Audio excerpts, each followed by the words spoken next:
What if the person who swore to protect you was secretly trying to destroy your mind? My husband told me I was paranoid.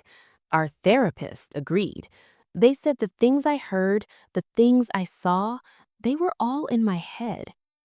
This is the story of how I proved they were wrong and the terrifying reason he needed me to think I was crazy. Stay until the end. This changes how you see trust forever. Let me take you back to when I still trusted my own mind. It was 6 months after our daughter Lily was born. We had what everyone called the perfect life, a renovated craftsman in Portland, 2 careers we loved, and this beautiful, healthy baby. Mark was the doting husband, bringing me coffee in bed, taking night shifts with Lily, telling me I was a natural mother. But there was this shift, subtle at first. It started with the baby monitor. Not the video one we kept by our bed, but the old audio-only one in the kitchen. Around 2 a.m., when I'd be getting water during my feeding shift, I'd hear it. A whisper. Not static, not Lily's sleep sounds, a distinct low murmur of words. The first time I froze in the dark kitchen, my hand tightening around my water glass. "Mark?" I whispered into the monitor. No response, just silence. Then the whisper again, farther away. I woke him up, my heart pounding. He rubbed his eyes, sighed that patient sigh, and explained it so logically. "Babe, it's the neighbor's baby monitor. They're on the same frequency. Or it's picking up a CB radio from the highway. You're exhausted. Your brain is trying to make sense of noise." Have you ever had someone explain away your fear so perfectly that you felt silly for being afraid? That was the first brick in the wall he was building around my reality. The whispers became a soundtrack to my insomnia. But then, the physical thing started. My favorite lipstick, the one I wore on our first date, disappeared from my purse. I tore the house apart. 2 days later, Mark found it in the refrigerator door next to the butter. "You must have put it there when you were getting Lily's bottle," he said, chuckling. "New mom brain is real, sweetheart." Then my car keys ended up in the freezer, buried under frozen peas. My phone charger was unplugged and neatly coiled in the laundry basket. Each time, Mark had an explanation that made me the culprit. Sleepwalking, stress, distraction. He'd say it with such concern, such love in his eyes, that I started apologizing. "I'm so sorry, I must be losing it," I'd say. "Don't be sorry," he'd whisper, pulling me into a hug. "We'll get you help. We'll figure this out together."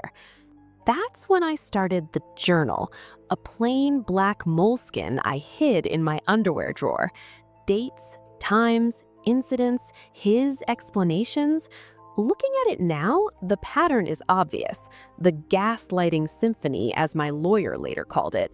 But back then, reading my own entries just made me more anxious. The evidence was starting to point at me being the problem.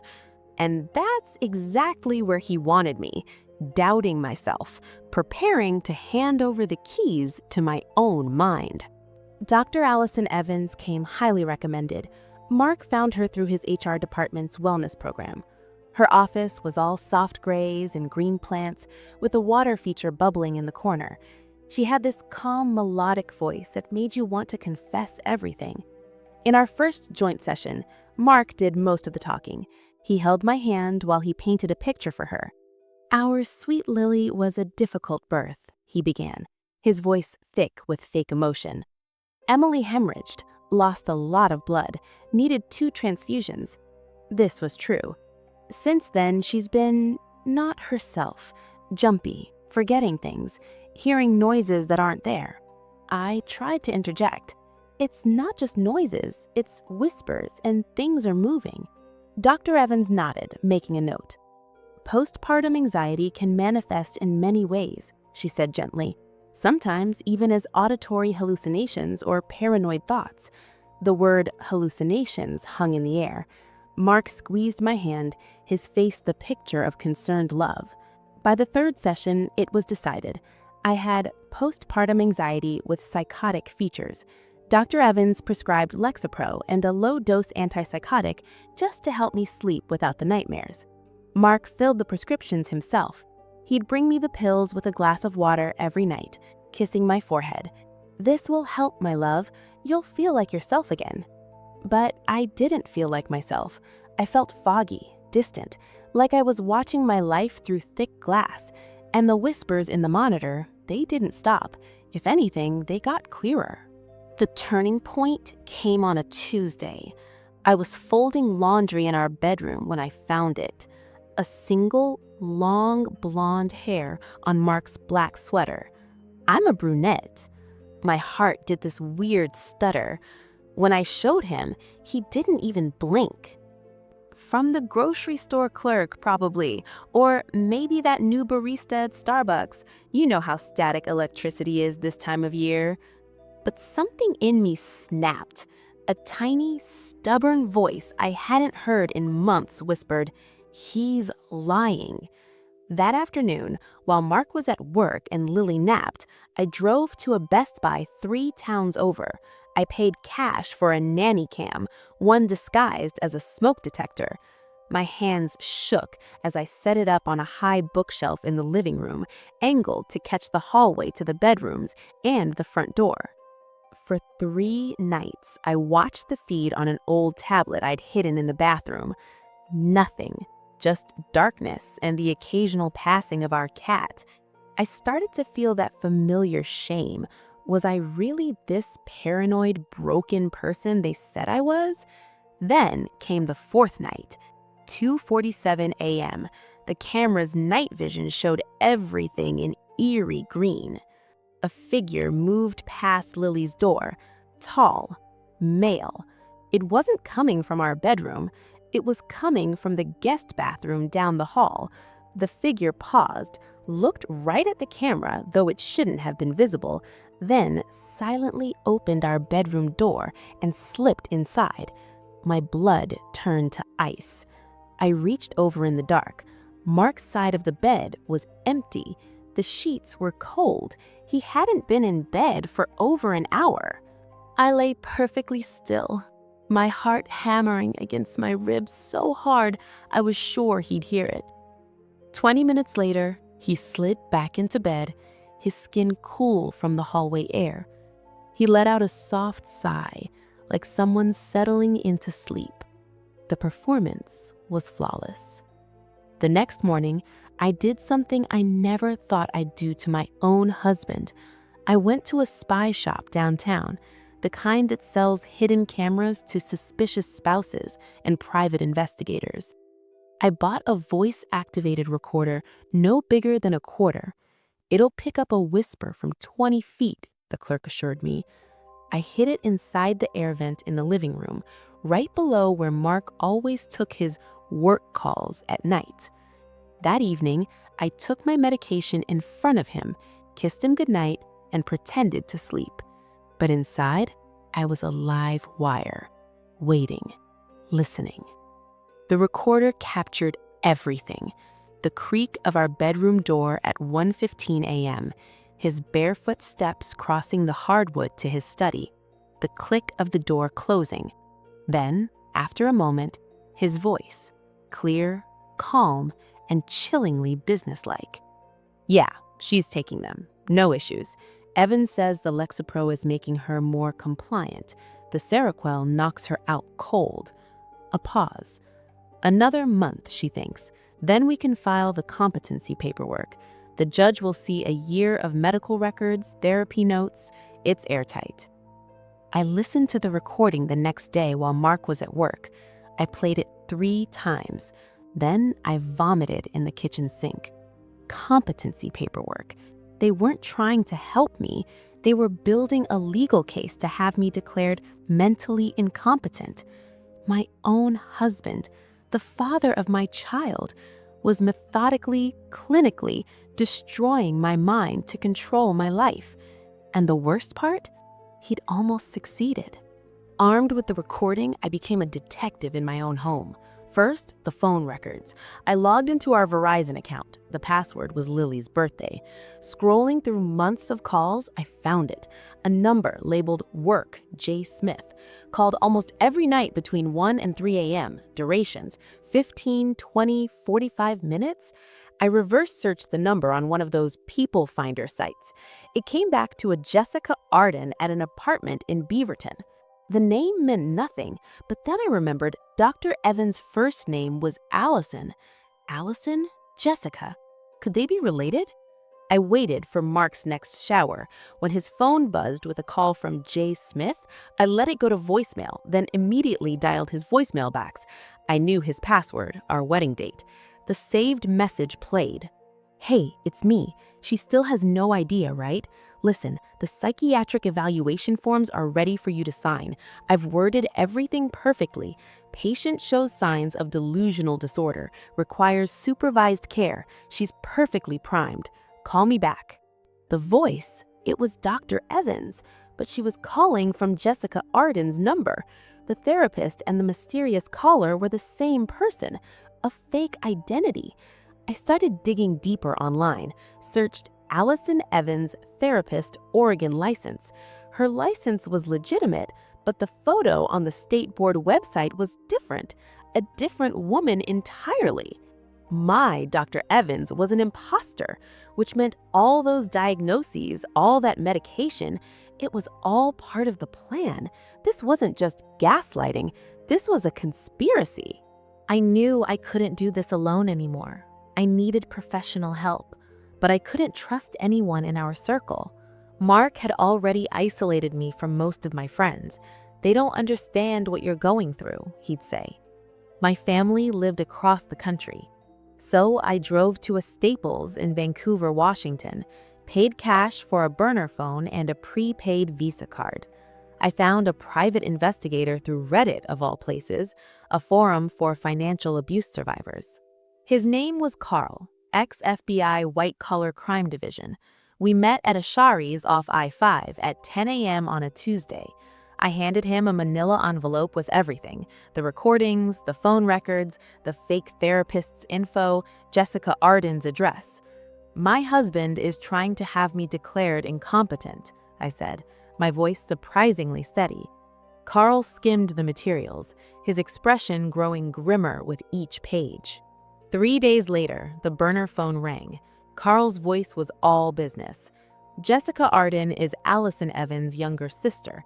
Allison Evans is a real therapist practicing in Salem. Your Dr. Evans is Jessica using her sister's credentials. Jessica has a record: fraud, identity theft, check kiting. Served 18 months at Coffee Creek."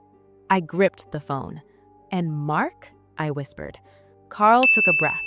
"Your husband has a sealed juvenile record. His mother, Catherine, was institutionalized when he was 16, diagnosed with late-onset schizophrenia. Mark was her sole guardian and beneficiary. She died in that facility 2 years later from an accidental medication overdose." The room tilted. I had to brace myself against the kitchen counter. I breathed. He did this before, to his own mother. Carl's next words turned my blood to ice. "Emily, there's more. It's about your father's estate." "My father died when I was in college. A heart attack. He wasn't wealthy, but he was careful. He left me some stocks, his house, which we sold, and what he called his rainy day fund. I never paid much attention to the details. Mark handled our finances. You have enough on your plate, he'd say. Big mistake. Huge. Carl had dug into the estate paperwork. Your father didn't just leave you cash, he explained. He left physical bearer bonds, $250,000 worth. They're like cash, untraceable, no registration. They're in a safe deposit box at U.S. Bank downtown. The box requires 2 keys to open, yours and the bank's master key. Or, or a court order, I finished, understanding crashing over me. If I were declared incompetent, Mark, as my legal guardian, could present the court order to the bank, open the box, and take the bonds, Carl confirmed. No one would know until it was too late, and with you in a facility, who would question it? The entire plot crystallized with terrifying clarity. Step 1, gaslight me into doubting my sanity.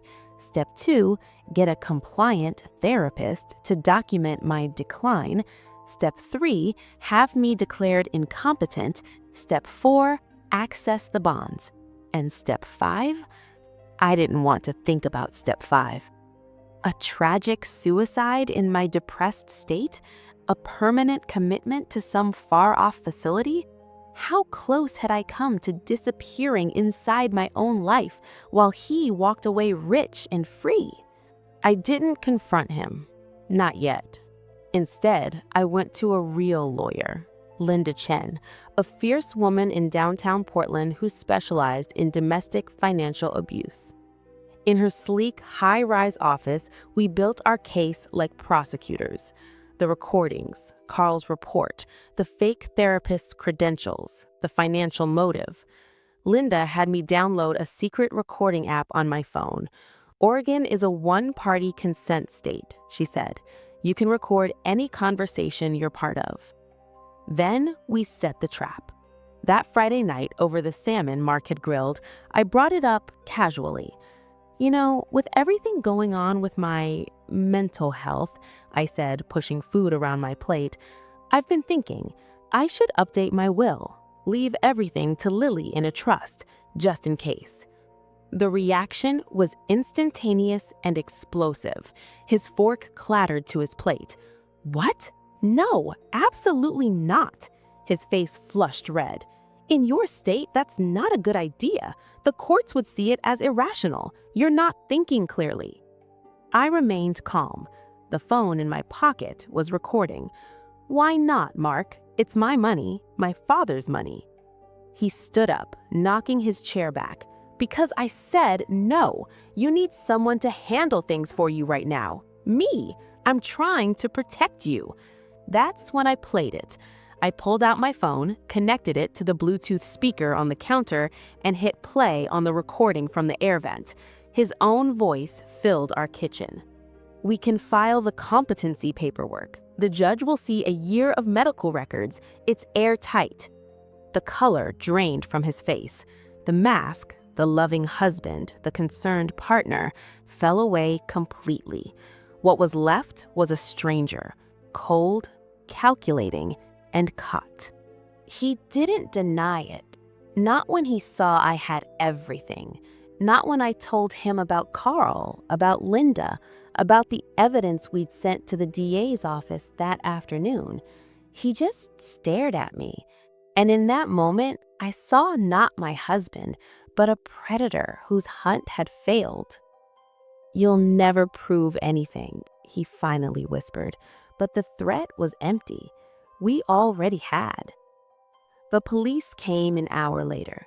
Fraud, conspiracy, psychological abuse, attempted theft. Mark and Jessica were arrested at their respective locations. The real Dr. Allison Evans pressed identity theft charges. The medical board revoked her sister's fake credentials. I got full custody of Lily, a permanent restraining order, and kept the house in the divorce settlement. The bonds are now in an ironclad trust for her, with 3 independent trustees required for any transaction. But here's what they don't tell you about surviving something like this. The money, the house, the legal victory, those are the easy parts. The hard part is the invisible damage. It's the 2 years I spent doubting my own reality, the trust I lost, not just in him, but in myself. I still sometimes jump at noises in the night. I check my phone's location sharing twice before leaving anywhere. I read every document 3 times before signing. Therapy, real therapy, has helped. So has time and this community of survivors I found online. Because here's what I want you to take from my story. Gaslighting doesn't start with big lies. It starts with tiny distortions of reality that make you question your own senses. It grows in the space between what you know and what you're told. If your gut screams that something is wrong, listen. Document everything: dates, times, words said. Trust is earned, but verification is your right. And never, ever let someone tell you that the world you're living in, the reality you're experiencing, is just in your head. Because sometimes the scariest truth is that the danger is real and it's sitting across from you at the dinner table. If this story felt familiar, you're not alone. More real confessions are waiting on this channel. More real confessions are waiting on this channel. This is an anonymous confession, AI narrated, but based on real experiences shared online. Names, locations, and identifying details have been changed for privacy. The emotional truth remains. Subscribe to Reddit Sting Stories for daily shocking confessions. Turn on notifications so you never miss a story that could change how you see relationships. Remember, if something feels wrong in your relationship, trust your gut. Read every document, question inconsistencies, and never ignore red flags.